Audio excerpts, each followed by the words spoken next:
Assalamualaikum warahmatullahi wabarakatuh. Selamat malam, salam sejahtera untuk kita semua. Allahumma sholli ala sayyidina Muhammad wa ala ali sayyidina Muhammad. Eh, Selamat untuk yang sedang menjalankan ibadah puasa. Semoga amal ibadah kita selama bulan puasa ini sampai nanti selesai diterima oleh Allah Subhanahu wa taala. Ya, malam ini melanjutkan cerita mengenai Bank Sentral Amerika atau The Fed, Federal Reserve. Jadi ini saya ambilkan dari buku yang disusun oleh Andre Hitchcock, keluaran tahun 2006, yang bisa di-download di internet ya. Nanti bisa ada linknya di bawah. Judulnya The History of the Money Changers. Jadi untuk video yang sebelumnya tentang The Fed, ya pada tahun 1913 itu sudah berdiri bank tersebut, Bank Sentral Amerika ini. Nah, yang mau dibahas di sini kesimpulannya, Amerika Serikat di tahun 1913 itu dengan ditandatanganinya sebuah perjanjian antara pihak pendiri The Fed, ya, kemarin itu yang 7 itu kalau nggak salah bilang Presiden Woodrow Wilson, itu berarti Amerika sudah menyerahkan sistem keuangannya ke dalam swasta atau bank swasta. Jadi di sini kesimpulannya, bank yang didirikan atau yang membuat semacam MOU dengan pemerintah Amerika Serikat itu adalah bank swasta, bukan bank milik pemerintah ya. Sekali lagi, yang di sini ditekan adalah bank swasta. Artinya sistem keuangan, termasuk sistem untuk bagaimana uang itu diatur beredar, suku bunga diatur, itu diserahkan dari negara oleh bank. Ya, jadi yang menjalankan itu adalah bank swasta. Nah, di buku yang disusun oleh Andrew Hitchcock ini, yang judulnya The History of the Money Changers, itu ada di halaman 41 ya, kalau kita bisa download pakai PDF ya. Di situ ada penjelasannya ya, apa yang terjadi di tahun 1913. Bahasanya Inggris, kurang lebih kalau diterjemahkan itu seperti ini ya. Kita intinya saja ya. Jadi banyak orang itu memberikan pernyataan ya. Seperti seorang pengacara dari Ohio waktu itu, namanya Alfred Crozier ya. Dia berkata, RUU ini memberikan persis apa yang telah diperjuangkan Wall Street dan bank-bank besar selama 25 tahun. Kontrol mata uang secara private, bukan publik. RUU ini melakukan hal tersebut sepenuhnya, sama seperti Aldrich Bill. Jadi sebelumnya itu ada undang-undang yang sama, namun belum sempat diterbitkan atau belum sempat ditandatangani pemerintah waktu itu. Nah, ini undang-undang yang baru ini, yang menyatakan berdirinya Federal Reserve ini, baru ditandatangani ya. Saya lanjutkan. Kedua undang-undang ini merampas pemerintah dan rakyat dari semua kendali efektif atas uang publik dan memberikan kepada bank kekuasaan berbahaya untuk membuat uang menjadi langka atau berlimpah di tengah masyarakat. Nah, kesimpulan di sini kita tahu padahal negeri Amerika Serikat itu atau Paman Sam ini adalah orang atau negara yang suka mengembar-gemborkan masalah demokrasi. Sedangkan kita tahu secara umum, kita pernah belajar mengenai demokrasi, yaitu dari rakyat oleh rakyat dan untuk rakyat. Tapi dari apa yang disampaikan oleh Alfred Crozier ini, ini salah satu yang menyampaikan keberatan ya dengan berdirinya Bank Sentral Amerika ini ya. Itu menyatakan bahwa pemerintah itu sudah tidak bisa mengendalikan lagi atas uang publik yang beredar ya, dan memberikan keleluasaan atau kekuasaan yang sifatnya berbahaya untuk membuat uang menjadi langka atau berlemah di tengah masyarakat. Jadi intinya Amerika, pemerintahnya itu sudah tidak bisa lagi untuk mengendalikan uang yang beredar. Ya artinya jelas tidak akan bisa mengatur uang yang beredar yang digunakan oleh rakyatnya. Nah, gitu. Kemudian ada anggota DPR Amerika ya, atau mungkin namanya di sana Kongres, itu menyatakan, namanya adalah Charles Lindbergh Senior ya. Dia bilang, undang-undang ini membentuk trust terbesar di dunia. Ketika Presiden menandatangani RUU ini, pemerintah tak kasat mata dari kekuatan moneter akan disahkan secara hukum. Ya. Jadi shadow government ya, kita mengenal itu. Dia sudah menyadari itu dan sudah mengatakan, jadi shadow government yang dilindungi oleh hukum negara. Ya, seperti itu. Rakyat mungkin tidak akan segera menyadarinya, tetapi hari perhitungan hanya tinggal beberapa tahun lagi.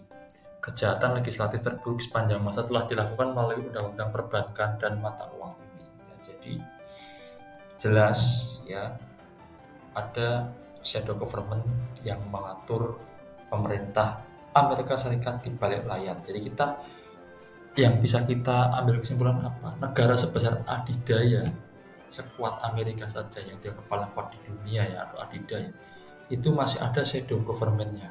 Ini yang ngomong adalah Charles Lindbergh ya, anggota Kongres waktu itu, DPR-nya Amerika waktu itu. Oke ya, ini sudah jelas banyak sekali sanggahan-sanggahan atau keberatan-keberatan yang dilakukan oleh pihak-pihak yang mengerti ya. Jadi orang Amerika sendiri gitu. Nah, di dalam buku ini juga diberikan sebuah pengetahuan ya, bagaimana kita bisa mengecek ya, apakah Federal Reserve itu lembaga pemerintah atau perusahaan swasta ya. Jadi bisa dicek ya, Federal Reserve itu sekali lagi Bank Sentral Amerika itu lembaga pemerintah atau perusahaan swasta. Nah, dikatakan di buku ini, jika Anda masih ragu apakah Federal Reserve adalah perusahaan swasta, Anda bisa melakukan pengecekan sederhana di buku telepon.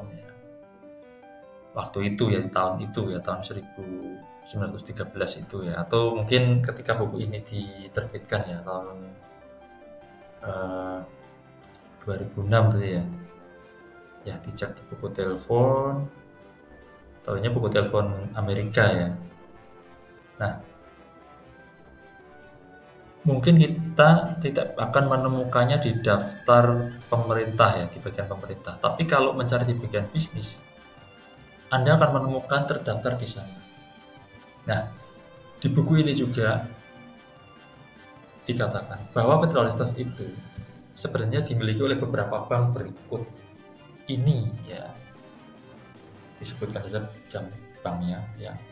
Ada Rothschild Bank of London, ada Warburg Bank of Hamburg, ada Rothschild Bank of Berlin, ada Lehman Brothers of New York, Lazar Brothers of Paris, Kunluk Bank of New York, Israel Moses Safe Banks of Italy, Goldman Sachs of New York, Warburg Bank of Amsterdam, Chase Manhattan Bank of New York. Ada 1, 2, 3, 4, 5, 6, 7, 8, 9, 10 ya. Dari 10 ini 6 itu dari Eropa. Ada yang dari Amsterdam di Belanda, Hamburg itu Jerman, London itu Inggris, Berlin juga Jerman, Paris itu Perancis ya. Jadi kita bisa lihat di sini memang kalau kita lihat sejarah Amerika, mereka itu kan orang-orang Eropa yang berimigrasi ke Amerika ya, membuat koloni di sana ya, yang menjajah orang-orang Indian lah ya. Namun uniknya setelah menjajah, mereka itu hidup berkoloni ya. Setelah itu berkoloni, mereka nggak mau diatur orang-orang Eropa gitu ya. Pengennya ya punya negara sendiri tanpa aturan orang Eropa, itu unik ya. Jadi orang Amerika itu yang sekarang ini menghuni Amerika ya, itu aslinya kan orang Eropa ya. Kenapa kok bisa tahu itu orang Eropa ya? Kita lihat aja, Inggris bahasanya Inggris, Amerika juga bahasanya Inggris gitu ya. Nanti kan orang-orang Inggris itu mencari daratan baru, sampailah ke Amerika ya. Kita tahulah ada yang namanya Christopher Columbus, Amerigo Vespucci ya. Bahkan konon kabarnya nama Amerika itu mengambil dari seorang pelaut yang dari Eropa dulu namanya Amerigo Vespucci, makanya namanya Amerika gitu ya. Nah, itu dari Inggris ke Amerika, kemudian menjajah orang-orang Indian atau suku Aztec yang ya suku aslinya orang Amerika lah, Amerika, Meksiko ya, sampai ke Chili itu dijajah, kemudian diduduki daerahnya. Kemudian orang-orang Eropa yang pindah ke Amerika ini kemudian memberikan koloni-koloni sendiri. Koloni itu maksudnya semacam provinsi ya. Kalau di sini ada provinsi Jawa, provinsi Jawa Tengah, Jawa Timur, Jawa Barat, Jogja, Kalimantan Utara, Maluku Utara ya. Nah, itu seperti itulah. Ya, cuman kan kalau Amerika itu negaranya daratan bukan lautan, jadi untuk dari satu koloni ke koloni yang lain itu tidak perlu lewat laut ya, bisa lewat jalur darat, dianggapnya lebih aksesnya lebih gampang. Nah, koloni-koloni ini setelah berkuasa di Amerika yang mengalahkan orang-orang asli Amerikanya itu, mereka ini pengen menjadikan negara sendiri dan nggak mau diatur sama Eropa ya. Tapi ya nggak bisa, Eropa itu tidak mau melepaskan begitu saja ya. Karena kan memang agendanya memang dari awal itu menjajah atau mencari sumber daya alam yang baru ya. Kenapa pergi Amerika, itu ada referensinya, nanti kita bahas sendiri. Nah, yang jelas seperti itu ya. Dari buku ini kita bisa tahu pemilik dari Bank Sentral Amerika atau Federal Reserve ini ya. Jadi waktu itu rakyat Amerika menganggap ini itu bank pemerintah, jadi pemerintah lah yang mendirikan bank ini gitu ya. Tapi ternyata bukan ya, bank ini adalah milik swasta, dan yang memiliki bank ini itu adalah bank swasta-swasta yang dimiliki oleh yaitu tadi perusahaan perorangan ya. Tapi yang memiliki kekayaan ya, konon kabarnya memiliki kekayaan waktu itu ya, kekayaan 1/4 penduduk bumi. Kita bayangkan tuh, yang orang 7 yang ikut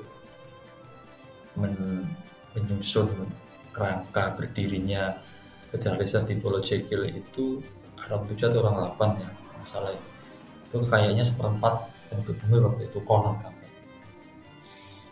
Oke, jadi untuk malam ini kita hanya membahas mengenai kepemilikan Bank Sentral Amerika ini, siapa yang memiliki ya. Nah, itu referensinya saya ambilkan dari bukunya Andrew Hitchcock ya. Lagi judulnya The Story of the Money Changers ya. Mungkin teman-teman nanti bisa mencari di referensi yang lain ya. Karena kalau kita lihat dari kutipan-kutipan tadi, bank-bank yang menguasai Bank Sentral Amerika ini ya, yang mengendalikan Bank Sentral Amerika ini cenderung bersifat shadow ya, atau nggak mau terlihat di balik layar lah, jadi nggak mau muncul di layar. Nah, nanti kita lanjutkan lagi sampai apa hubungannya bank ini dengan kehidupan peredaran uang di Indonesia, atau mungkin nggak cuma di Indonesia ya, karena dolar ini kan sekarang yang memakai nggak cuma Indonesia, ya cuma Amerika, Indonesia, tapi negara-negara yang menyetujui persetujuan atau perjanjian Bretton Woods tahun 44 itu. Selamat malam, salam sejahtera, selamat menunaikan ibadah puasa. Assalamualaikum warahmatullahi wabarakatuh.